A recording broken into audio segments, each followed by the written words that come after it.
go ahead and do that. Okay, so it's Friday, April 4th, 2025, and we have Anna Sullivan with us here today.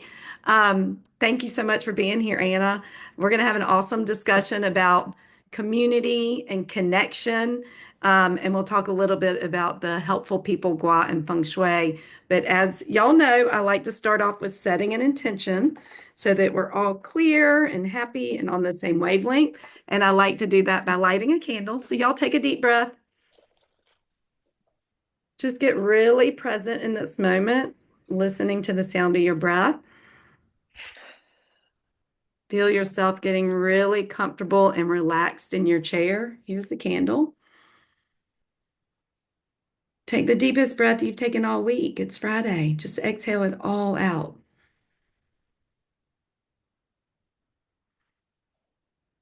I'm just going to ask that we all be receptive and open to new information today, to learning and exploring. So feel yourself again getting a little more relaxed, a little more open, even if you're listening to the recording. And I just want to thank Anna again for being here in appreciation. And I'm also going to acknowledge, because we are talking about the helpful people gua today, any spirit guides that are here today. So take a deep breath, just acknowledging those guides. And again, let's just be open and receptive to wisdom today. And my intention for the call is just an inspiring conversation amongst us, new information for us all, an exploration, and of course, fun and community. Here we are. So sharing is welcome, and questions are going to be welcome, but we are going to just start now. I'll let y'all know the agenda. So take another deep breath. And you can just open your eyes. So I'm going to start and I'm going to introduce Anna properly, and then I'm going to let her run with this topic for a little while. And then I'm probably going to have some questions for her, and then I hope y'all do too. And we will open that up to a Q&A with her. And then we will discuss the feng shui aspects of this topic and what you can do in your space to help cultivate community and connection. So Anna Sullivan, my dear friend. Yay! If y'all read the emails I sent out about Anna, she and I met, I want to say, let's see, it was probably about 2014 or 15 when our children were in school together. And then we had a fun little adventure where she got a warrant for her for flowers in her front yard. I was terrorizing the neighborhood. Oh my Terrorizing. gosh, I know, what a threat. So we had a funny time. I offered to write a blog about her experience and her incident, and so we got to connect. Okay, so I have to add that Katie came up to look at everything and made me show her the official letter. I told them in the email that you teased me about that. But y'all, I realize now, Anna, this is what it was. I was having cognitive dissonance, not about you, but about the fact that we lived in a place that would actually like give somebody a warrant for arrest for flowers. I really think it was more like, wait, we live in a free country. What do you mean you can't have flowers in your yard? So I asked her, I didn't know Anna very well, but I go, can I come over and look at the flowers? And I'm like, You let me didn't see know that me piece very of well. paper you got. I think you weren't totally sure about me either yet. Well, I didn't know. Yeah. So anyway, we got to know each other, and y'all can see that we love each other very much. Yes. So, and then Anna has been very inspiring in conversations about her knowledge. She's a counselor and also now executive director of the Crisis Center here in Birmingham, Alabama, which is an amazing nonprofit organization. And she studied human relations and community and has so much wisdom around these topics that I'm so appreciative you could be here today, Anna. Thank you so much. Oh, thank So you. I'll let you take it away. If you want to add more to your introduction and your background, we welcome that. And then anything you want to tell us about? I did have let me see. I'm going to write this in the chat.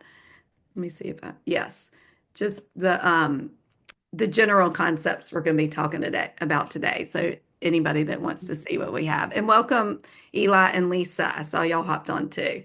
So let's get to it, Anna. What you got for us? Great. Yeah, yeah. I just took a sip and have the crunchy ice, so sorry. But Katie, thank you for having me here today. As Katie shared, we are great friends, and Katie inspires me all the time and lifts me up and is just a good human. And we all need more and more of that in our lives. So very thankful for Katie, but also very thankful to get to speak to you today about something that I think is, really important for all of us. It's always important, but there are certain times it seems even more critical. And I think now is one of those. We have a lot of divisiveness in this country, a lot of divisiveness in the world, and we need to find our power and how we stand up for what we believe is the direction we need to be moving. And that can be hard to know how to do it right now, especially when there's so many emotions involved. Um, but this topic, that we're going to be discussing today, and please, if I tend to be real informal with things. If you have questions, comments, jump in at any point. But this is just something that in my own personal journey has benefited me a great deal, but it's also tied to the work that I do as well. And, we're here to talk about community and connection, but on the flip side, we're also going to be talking about loneliness and isolation because those are factors that contribute to people not having the connection that they need and want. And it's something that we all need. So, in my own professional journey with the Crisis Center, I've been with the Crisis Center a long time. It's hard to believe, like 24 years as an employee. I actually started at the Crisis Center on their board of directors and then moved into a position of coordinator for their senior talk line program. So that was 24 years ago. And as I did that work, I became more and more aware of the profound impacts of loneliness. The program is for seniors and caregivers of seniors that are dealing with loneliness and isolation. And one of the things I would encourage all of you to do, I'm not a neuroscientist. I don't have anywhere close to that level of expertise, but we all need to gain a basic understanding of how our brain works. Even if we are not aware of these factors, they're impacting how we live our lives. And the more conscious we can be of these, the more we can make decisions that lead us in the direction we want to go. But if we aren't aware of it, then, we're just floating along, doing what we've always done. So, I think a lot of people woke up some to the impacts of loneliness during COVID. Prior to COVID, I used to kind of joke, that in this modern world, we could never leave our homes and we could survive. Well, we learned that firsthand with COVID. I could have my groceries delivered, I could work remotely, I could never leave my house, and I would be able to survive. But we cannot thrive in that kind of environment. Something we have to truly understand is humans are social creatures, we're social animals. People have variations in their need for connection, but all human beings need a sense of connection to others. Our brains are hardwired for this, and it's very primal. So, something in understanding about the brain as we've developed, when you start at your brain stem, it's the very primal, basic components of your brain. When you get down to it, what is your brain trying to do? It's trying to keep you alive. So it looks for any dangers that might present. Our brain, as it developed in higher levels of functioning until we have our frontal lobe, which that gives us all our executive functioning, decision making. but it did not replace those lower primal aspects of our brain. It's just like a layering. So those primal components are still operating. And quite honestly, a lot of what we end up rationalizing is really based on things that start in that very primal place. So it is important to understand that. It's also very important to understand the brain processes emotional threats in the same way it does physical threats. I think in our culture, we have some understanding of this at a certain level. We have sayings like a broken heart or I got stabbed in the back. We didn't literally have our heart break. No one literally walked up and put a knife in our back, but our brain is reacting to that emotional threat just like it would the physical. And again, our brain's primary function is to keep us alive. So when you get back to very primal times, very early times, that basic part of our brain that's when it developed. Our survival was very tied to being connected to others. If we did not have that, our survival was greatly diminished. The survival of our offspring likelihood was greatly diminished. And if you don't survive, your gene pool dies out. So people that had that tendency to be drawn together more were the ones that were more likely to survive. So got to understand that's still operating. So loneliness is meant to be a cue to connect. It's not meant to be something long term. But as I said, in our modern society, we can live in total isolation and still survive. Doesn't mean we can thrive. Ongoing loneliness taps into all kinds of primal fears and threats, and it has a profound impact on every aspect of our being. They equate it to smoking 15 cigarettes a day as far as one of the health impacts. It increases likelihood of an early death by 26%, increased rates of Alzheimer's, increased rates of suicide, depression, anxiety. And when you have that isolation piece, this again ties back to just understanding how the brain operates.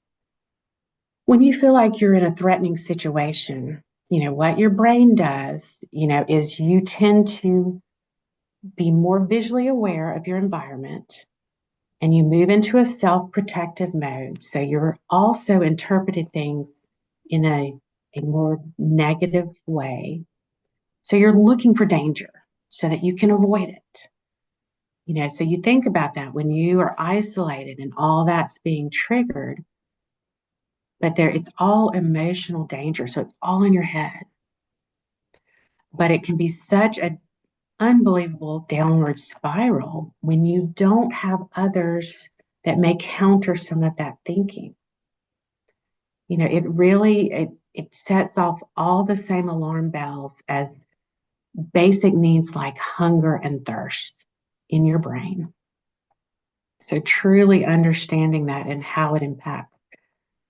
Because what do you need when you're lonely? You need to connect with people. But the way our brain reacts to ongoing loneliness, those things work against that. They make it where you have a negative lens on things. You're often depression and anxiety are so tied to that. But it can be things that really work against connecting with people. So it can be a hard dynamic to break. And people have different challenges. When I was working with the senior talk line, some people were homebound. They didn't have options to get out. But a lot of people today that are isolated, they do have options. But we also have to remember isolation doesn't mean you're not around people. You can be around people every day and be incredibly lonely. It's about having authentic connection. And the tricky part of this is you have to be working on developing healthy connection. And you have to be I know you probably all have experienced groups where things came up. You also have to cultivate the ability of how to navigate, problems in community, how to deal with that in a healthy way. So it's not only working on developing healthy connections with others, it's also tied to that healthy connection with yourself, which we all know is a work in progress.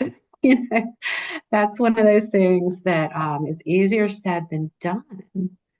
But when you have the healthier your connection with yourself, then that can lead to understanding what it means to have a healthy relationship and working on having that with others, even if they aren't as far along in their journey of self development. And that's when it comes in issues like setting healthy boundaries with people is so important. This is something I work on regularly, but how to set healthy boundaries in a kind way.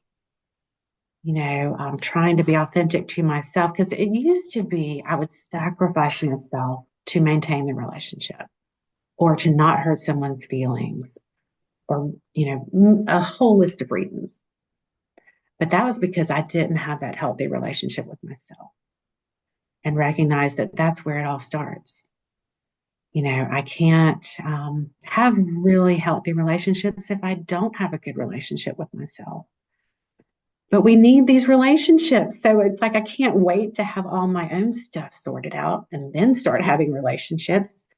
So it's tricky, but it has to be ongoing, working on both of those at the same time.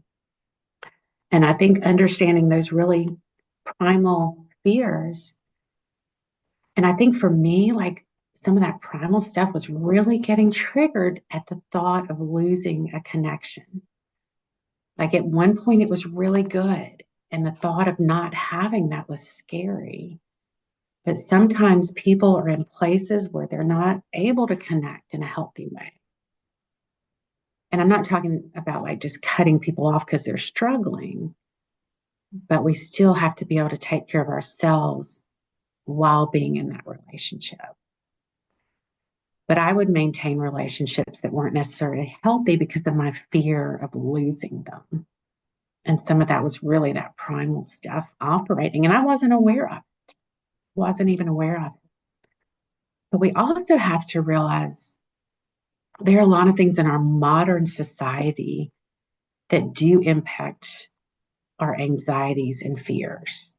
And this, just living in our society is constantly stimulating our sympathetic nervous system, which is our fight or flight.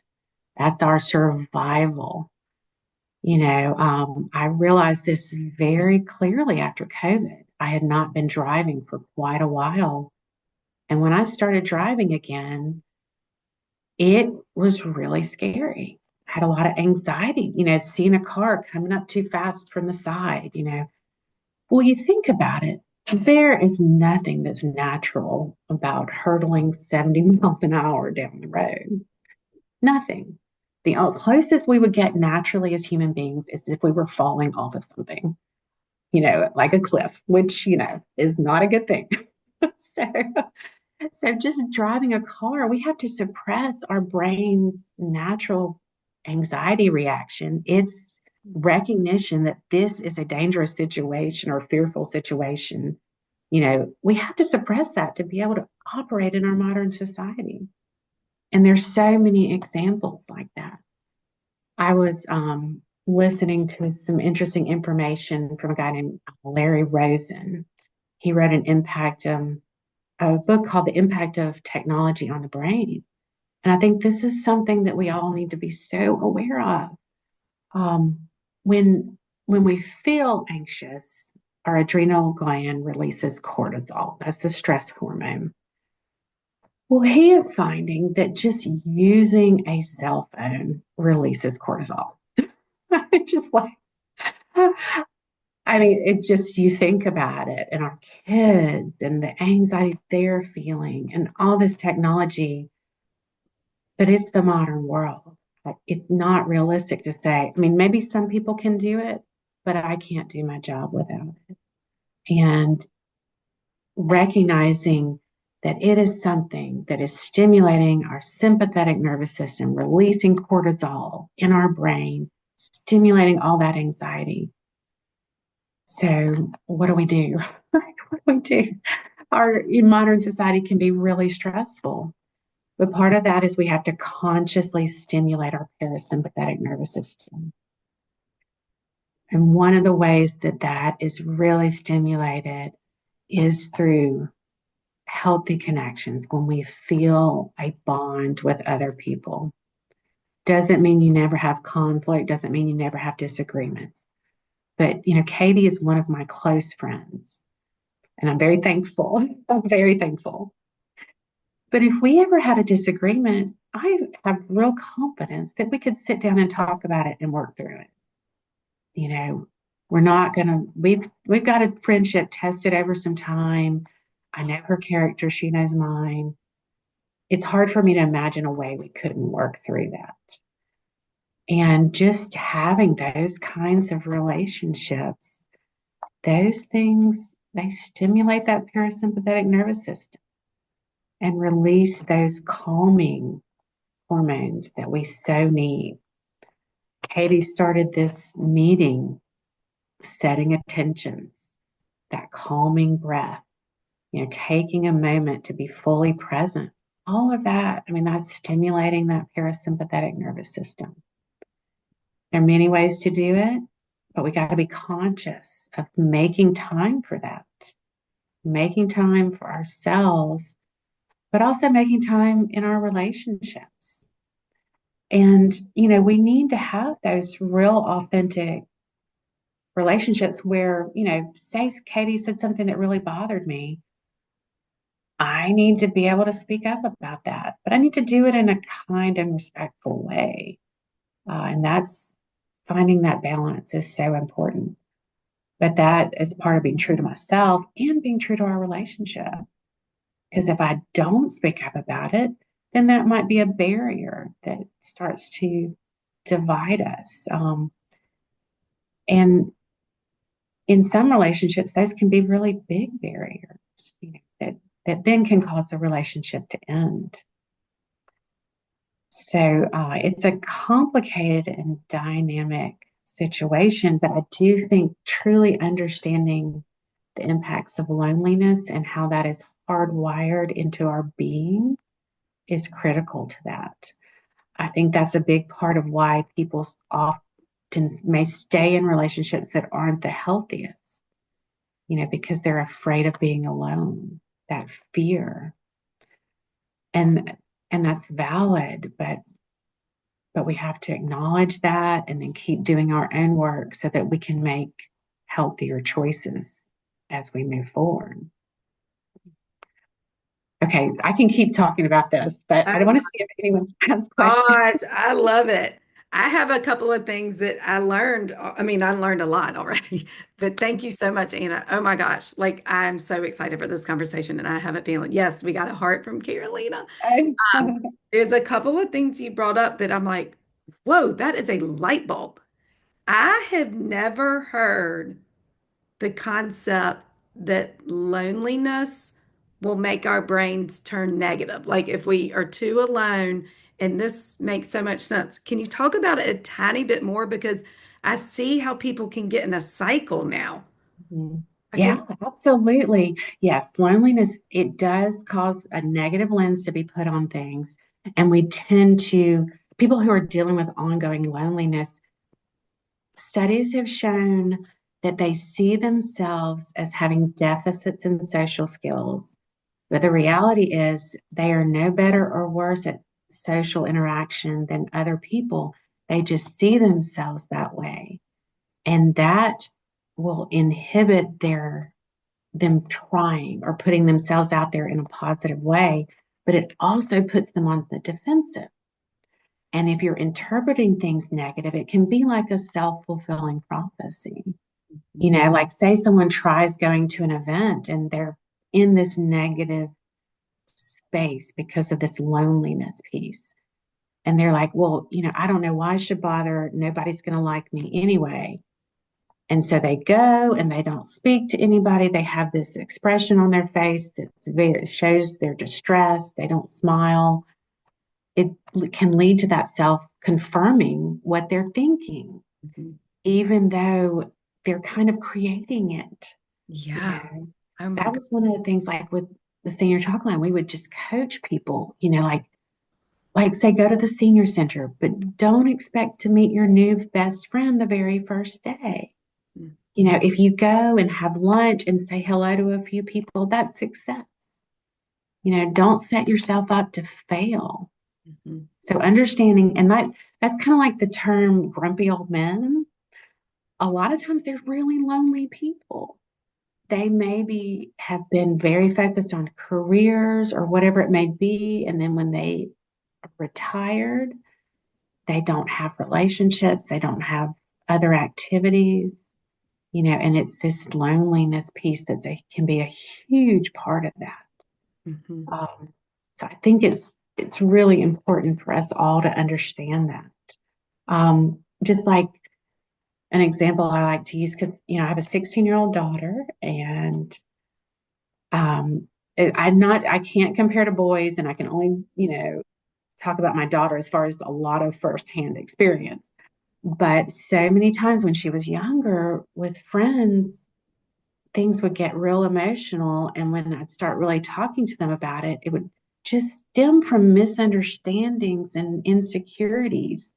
But it would often escalate to the point where it just was like way more than it needed to be. But it was like they didn't have the understanding of how to deal with those emotions in a healthy way. And maybe they are struggling with feeling lonely themselves.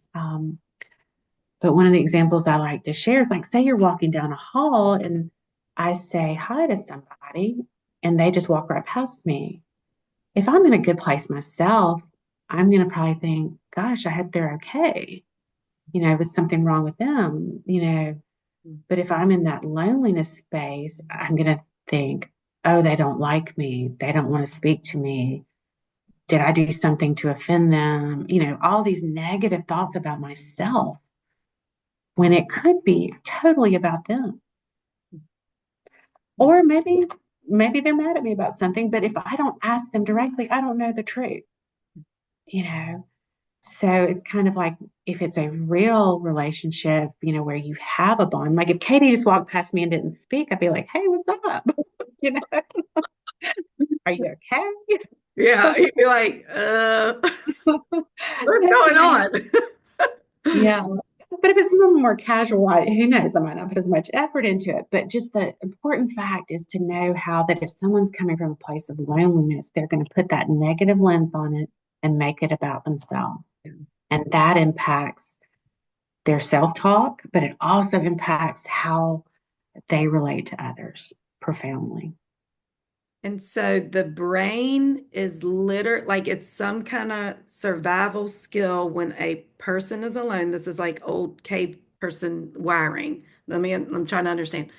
Where they're alone, they're looking for dangers, right? And therefore, that can be what we say is a negative mindset because we're looking for what's wrong. Okay. Is that well said? This is really Yes, yes, interesting. yes, exactly. That's it, exactly. Yeah, Uh, because again, getting back to, I mean, our brain's primary function is to keep us alive.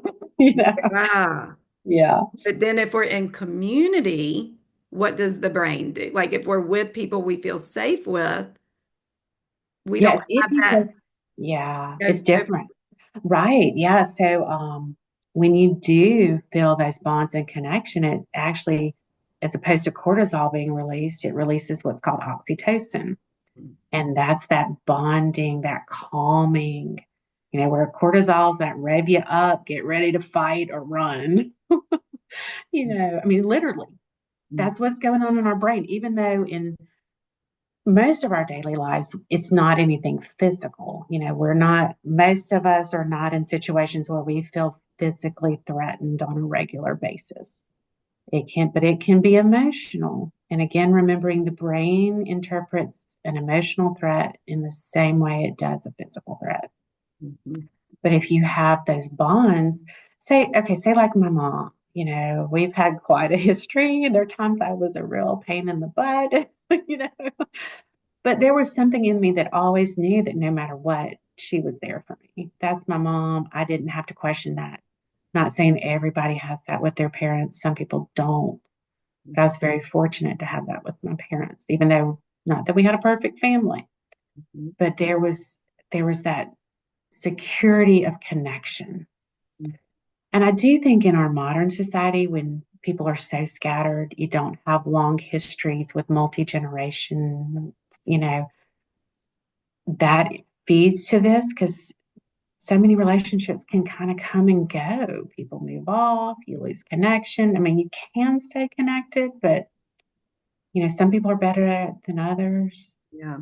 Um, Yeah. but we don't necessarily have communities that we've lived in generation after generation. I mean, some people do, but a lot of people don't.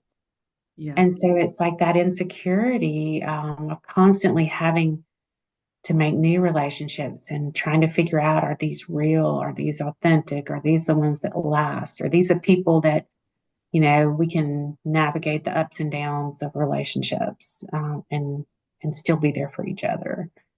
That That's what releases that oxytocin, which is the calming hormone. makes so much sense. Hmm. Um, okay, I had a few other kind of like kind of thinking about us talking. It's interesting kind of what came up. And one thing I have been keenly aware of is how our capitalistic society has, I've read somewhere literally this week, and I'm sorry I can't source it, that it's like capitalism benefits from keeping people isolated. Because Hmm. if you think about it, and I was like, whoa, the nuclear family, everybody in their little houses. And see, I did a project going car free in Los Angeles where did not have a car. And the car free people were like, Katie, think about it. You're in your home. That's a little isolated world. You get in your car. That's a little isolated world. You get to work. Okay, there's people there and there's people, but then that's another isolated world.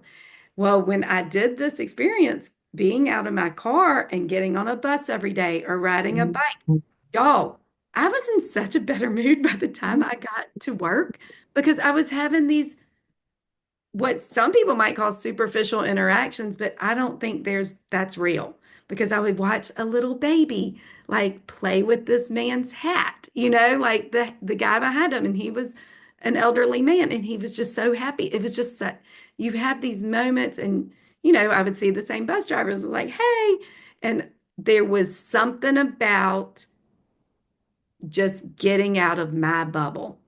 Hmm.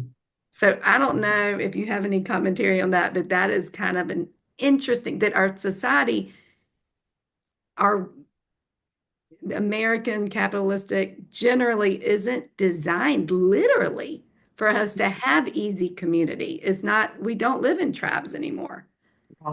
It is so true. And I think so we have to be real intentional about what we want to cultivate.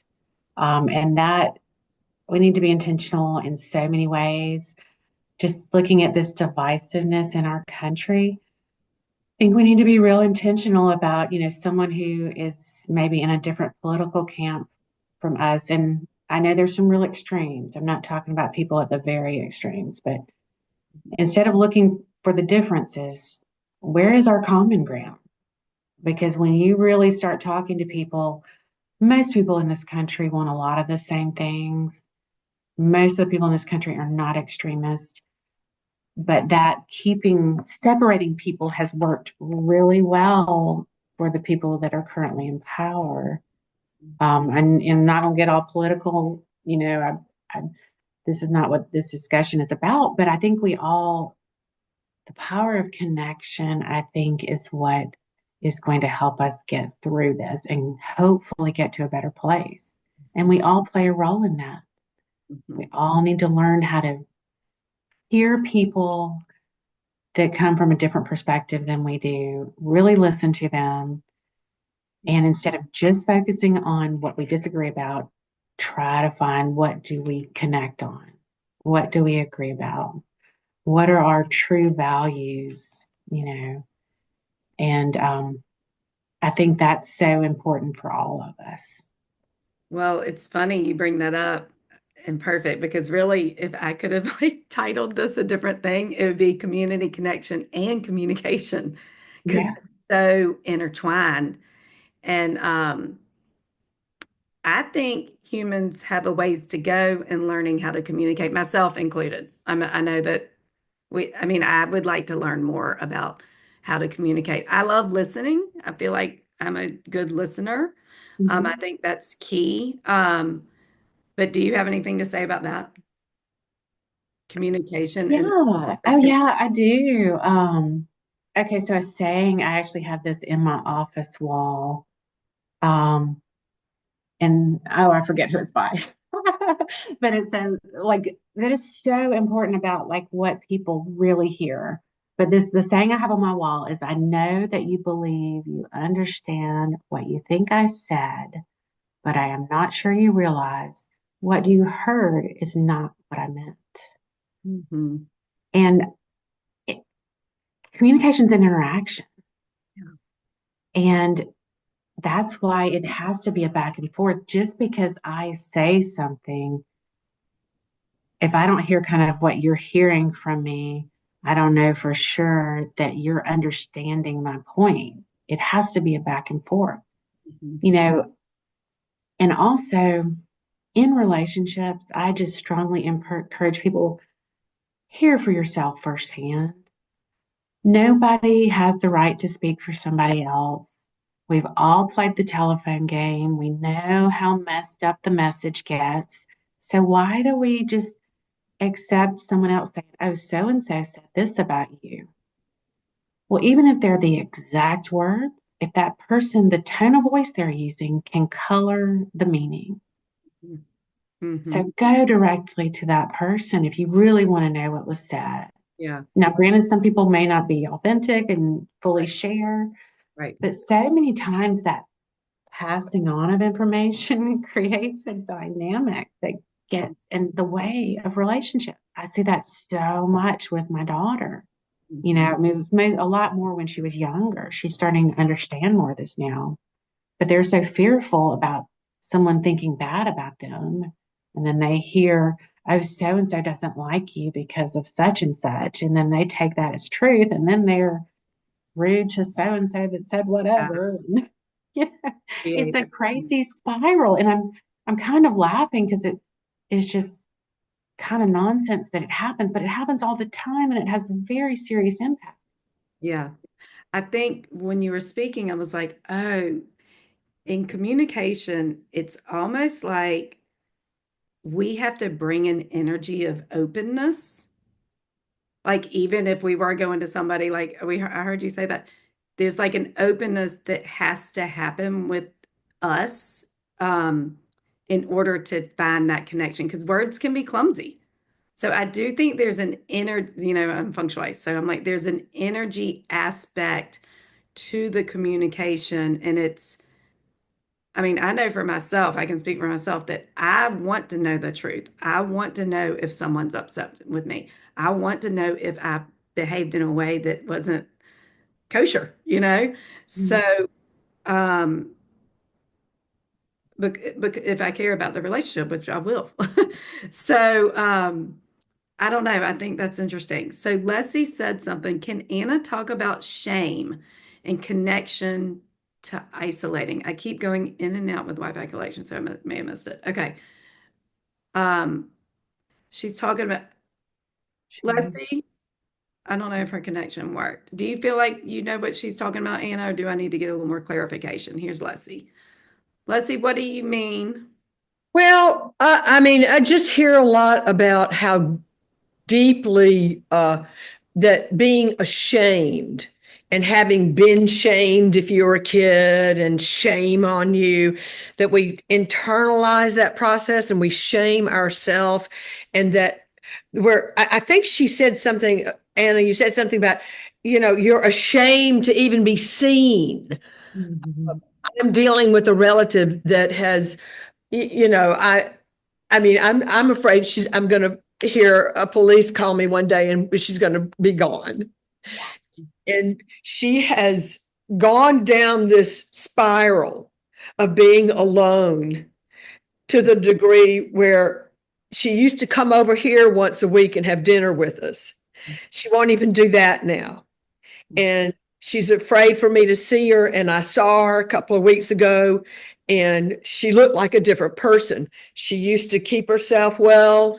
She's let her hair go. It looks horrible on her. You know what I mean? Her appearance is, she's not the same human being. And I just feel like, she thinks that people, I think it's what you were talking about, that think ill of her when it's not. It's in her head. Yeah. Yeah, Thank you, Leslie, for sharing that. Anna, what, absolutely. what do This you, is, I mean, it's so, this happens a lot, but yes, when people get really isolated, I mean, it's not healthy in any way, but they also mostly have their own thoughts. That's what they're with.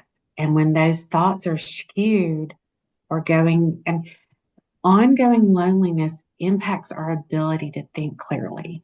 And the Right. research supports that. And if that's What all, can do I just take responsibility and just go check her in somewhere? I mean, it's getting so serious now that yeah, okay, so absolutely, okay, it can absolutely contribute to suicidal ideation.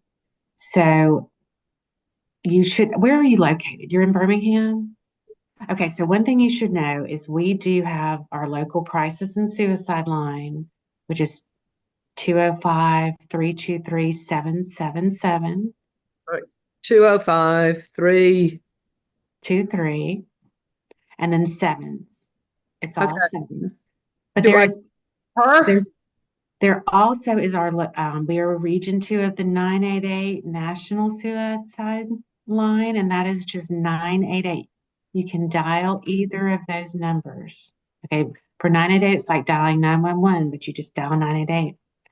So that is a resource 24/7. Now, our local line, you're going to get someone locally. National line is part of a system, which is wonderful. They both have great aspects. But if everyone's busy at our center, it'll roll out from there. So you'll get somebody, but it might be someone anywhere in the country. Both of those are phone resources. An assessment is probably really needed. Another resource in our community is this is not part of the crisis center. It's part of the Jefferson Blunt St. Clair Mental Health Authority. It's called the Craig Crisis Care Center. It is like an emergency room for people dealing with mental health issues. They can actually stay, they have beds, they can stay a couple of days while they get stabilized, then, look at treatment following that. So if she's willing, that might be either calling the lines or going to the Craig Crisis Care Center are two really good options. They say Craig. See, crisis? I'm going to put it in the chat. Craig thanks. Crisis Care Center, Leslie. Thank Oh, you. So those are two really good resources. That is on Beacon Parkway, over off of Valley Avenue. And now, have you tried talking with her a lot? So one of the things around talking to someone about if they're having suicidal thoughts, a lot of times people are very intimidated by that and they try to avoid it. But if you have real concerns, it and the crisis line could help. I mean, like if you did not feel comfortable talking to her just pretty frankly about this, you might just say, hey, I'm concerned. What if we call the crisis line together, and just talk to someone? If she's open to getting some help, then maybe taking her to the Craig Crisis Care Center. It kind of depends. If she's not specifically expressing like suicidal intent with plan, there's nothing that can really be forced on her. I mean, you have to understand that, but a lot of it depends on your comfort level in talking with her. Mhm. So I also selfishly feel like I'm getting a lot of friggin' cortisol from this. Sure. It's scary. It's Um, scary to worry about a loved one and what, yeah, absolutely. And that's, again, that's, the thinking we are connected, and she's part of your tribe or whatever words you want to use. And I mean, that's a very natural, it's stressful when one of the members is struggling and hurting. yeah, It's stressful for you. Absolutely. So you could even call one of the lines to just talk it through with somebody and yeah. get some. But I Okay. think that's a lot of what we do at the Crisis Center is helping people realize there's hope, there are options, there's help out there. You're not alone. Yeah. Thank you so much, Anna. Thank you very much. I appreciate it. Thank you for Absolutely. sharing, Absolutely. both of y'all. Hmm. Does anybody else have a question for Anna?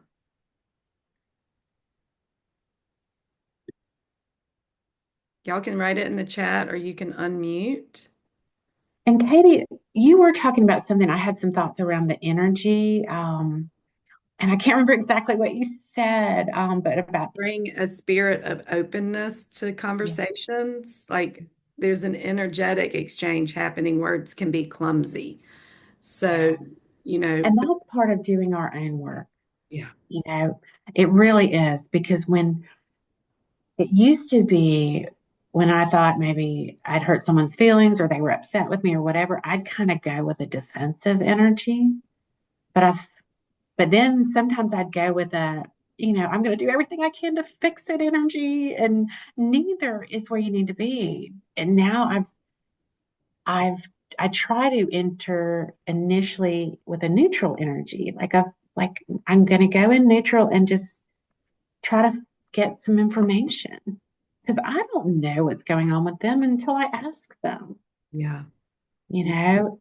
And then once I get information, then I can respond from there. But yeah, if I bring a defensive or an overly, trying too hard to fix it, either energy works against what we really want to accomplish, which is a healthy connection. yeah. Um, and I know for myself, waiting or processing if there's some strong emotions coming up before I communicate. I don't Yes. do this all the time, but it's something I'm aware of with myself and I want to try to work on. Well, If that's something, and very I strong. talk to my staff about that. It's like, because we're cultivating a healthy culture here, as best we can. And I'm like, there are going to be times you have disagreements or different opinions or whatever it may be. I'm like, it's fine to vent. If you need to vent to take down that emotional intensity, that's fine. If you need to talk it through with somebody to process it some, but once you've done that, either go to the person and talk to them directly and try to work together to find a better way. Or if it's not something that has to be addressed for whatever reason, move on. But you don't keep just talking and talking and talking about it, Mm-mm. No, you or, figure out a way through it. yeah. Yeah, that's so interesting. Um, I want to see if anybody else has questions, type them in. I'm looking at my notes. Oh, I wrote down something interesting. This is a little bit more on the energetic, spiritual aspect. The myth of being alone. And it kind of goes with your what you taught us today about how our brains can make us feel lonely. Because, and also what you said about connection with others first comes with a connection to ourself. If we feel connected to ourselves, we are going to have the confidence to go out and connect with others. And also, I do believe we have a spiritual connection that is natural, but that we have to keep cultivating. And then that also gives us, I'm using the word confidence. I don't know if that's really the right word, but I know what it is, the inspiration and the kind of intuitive nudges to find your place in human community. Yeah, So, absolutely. And loneliness and being alone are not the same thing. We got to remember that. Because when I feel like I have, you know, good friends, good family, whatever, I mean, I can be in my house by myself, but I still feel that connection with them. And I know I can access it anytime I want to. Yeah. It's different than being lonely. Yeah. Very different. But Yes. it is, yeah, it is an interaction. And, that when we feel securely connected, uh, it, um, it gives a lot of comfort and allows us.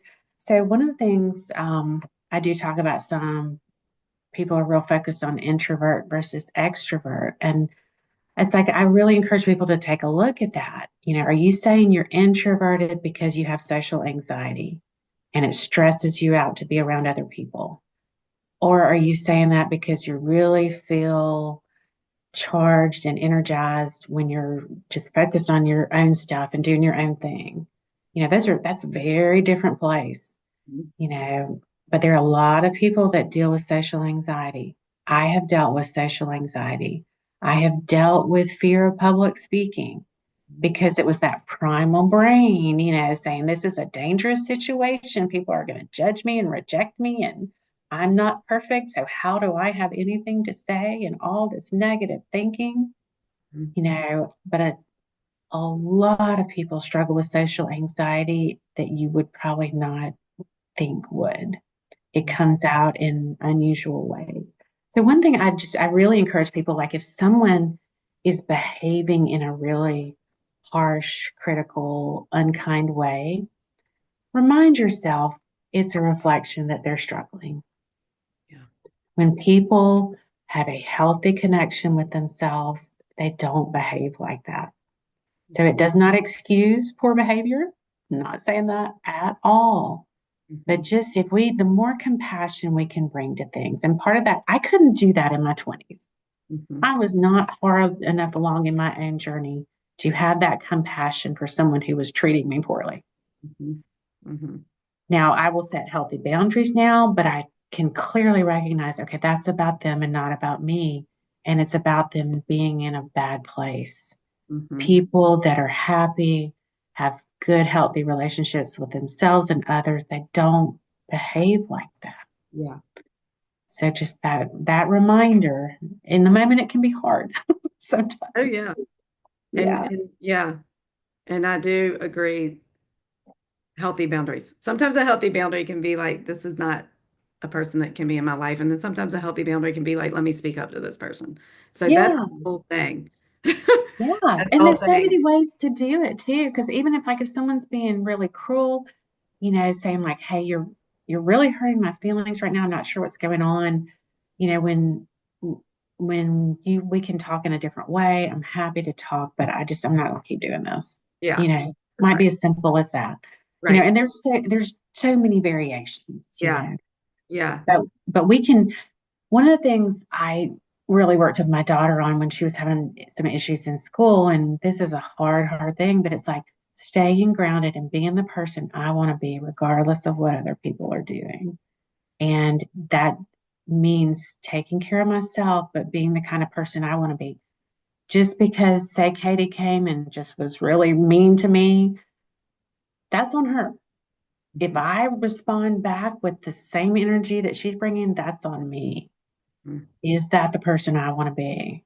And I'm Mhm. not saying I roll over, Yeah. but I have to own how I choose to behave. Katie doesn't control me. Mhm. Yeah. I have to own how I choose to respond to a difficult situation. Which kind of goes back to the beginning of our call. And any of y'all that got on late, I hope y'all go back to the beginning because she talked about the brain and how it works and how you know, our brain can get triggered in emotional situations and think we're really like our life is in danger. So it's understanding the brain and understanding when we do have those triggers in order to behave in a certain way, really. It's not, I mean, we're funny creatures. We really are. I want to give a couple of just notes on the helpful people section in the Bagua. As y'all know, I can share real quick, and this will take a second because I like to get off right at one, and then we'll see if anybody has any other questions.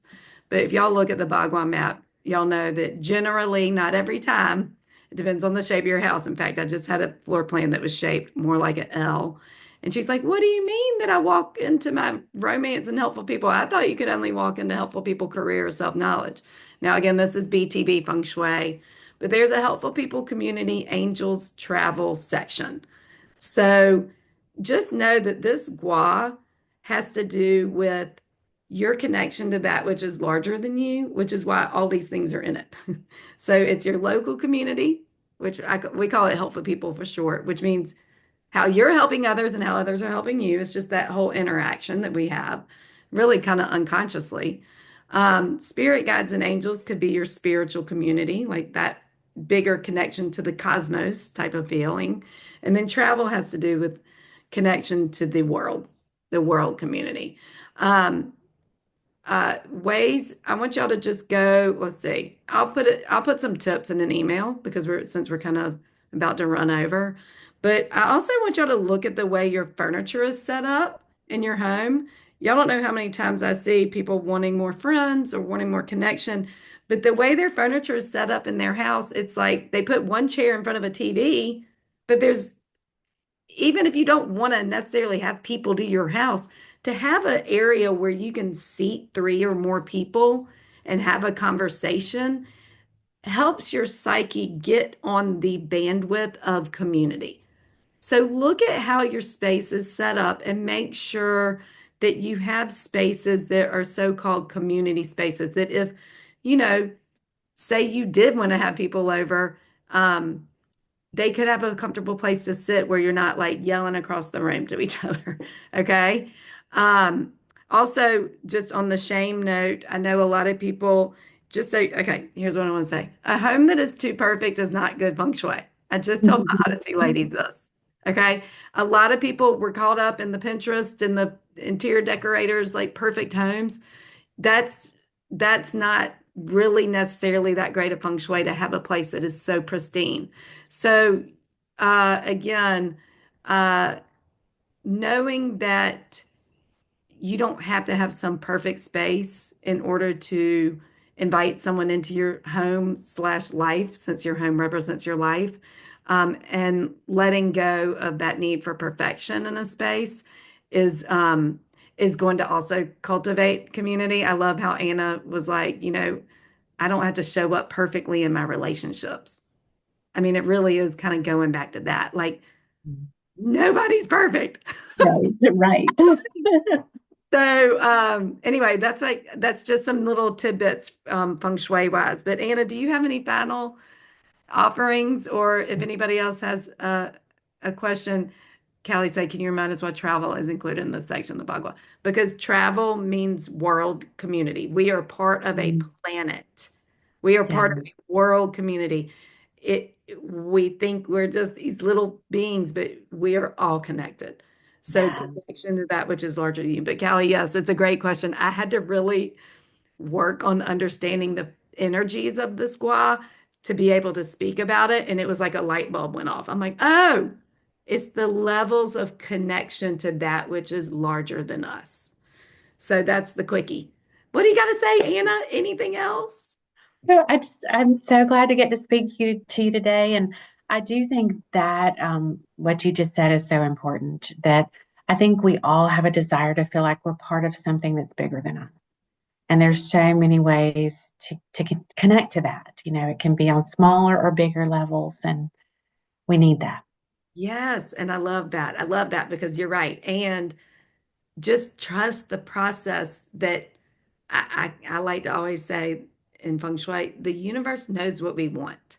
Stay open. You will find the connections. You will be in the right place in the right time. You will, talk to somebody, but follow your bliss, follow your Yeah. interests. If you like Well, live music, go hear live music. yeah. If you like dancing, go. And one final thing I will say is, part of this when I talk about the healthy connection with ourselves, that's doing our own work, our own mental health work, our own spiritual work, our own taking care of our bodies. All of that works together. And something we have to recognize is we cannot do work for others. We can support them in the journey, encourage them, but ultimately we all have to do our own work. I can't do it for you. You can't do it for me. And that can be so hard when you see someone you love struggling. But Absolutely. the but the more we do our own work and bring that energy to the relationship, and the healthier we are, people see that and it impacts those around us. I love that. I have to bring in the feng shui aspect because a Go for lot of it. people here have done the declutter jamboree in January.